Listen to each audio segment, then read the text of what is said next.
சிலை கடத்தல் தடுப்பு பிரிவு டிஜிபி உட்பட 17 ஐபிஎஸ் அதிகாரிகளை இடமாற்றம் செய்து தமிழ்நாடு அரசு உத்தரவிட்டுள்ளது.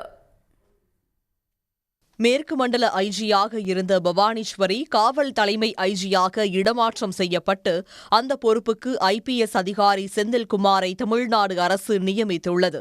சென்னை குற்றப்பிரிவு ஐஜியாக இருந்த ராதிகா மத்திய குற்றப்பிரிவு கூடுதல் ஆணையராகவும் அந்த பொறுப்பிலிருந்து விடுவிக்கப்பட்ட செந்தில்குமாரி சென்னை குற்றப்பிரிவு ஐஜியாகவும் மாற்றம் செய்யப்பட்டுள்ளார். சென்னை பெருநகர வடக்கு மண்டல சட்டம் ஒழுங்கு இணை ஆணையராக பிரவேஷ்குமாரும் கிழக்கு மண்டல இணை ஆணையராக சரோஜ்குமார் தாக்கூரையும் தமிழ்நாடு அரசு நியமித்துள்ளது.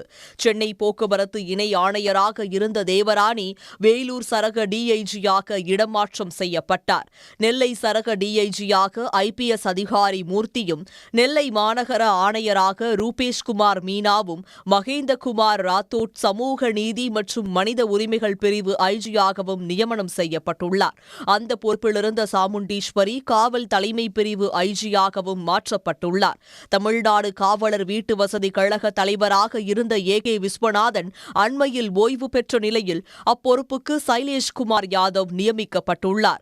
ஐபிஎஸ் அதிகாரி ஆர். தினகரனுக்கு சிலை கடத்தல் தடுப்பு பிரிவு பொறுப்பு கூடுதலாக வழங்கப்பட்டுள்ளது. நவீனமயமாக்கல் பிரிவு ஐஜியாக நஜ்முல் ஹூடா, அபினவ்குமார் ராமநாதபுரம் சரக டிஐஜியாகவும் அந்த பொறுப்பு வகித்து வந்த துறை காவல் நலத்துறைக்கும் இடமாற்றம் செய்யப்பட்டார். சன் நியூஸ் வாட்ஸ்அப் சேனலை ஃபாலோ செய்யுங்கள்.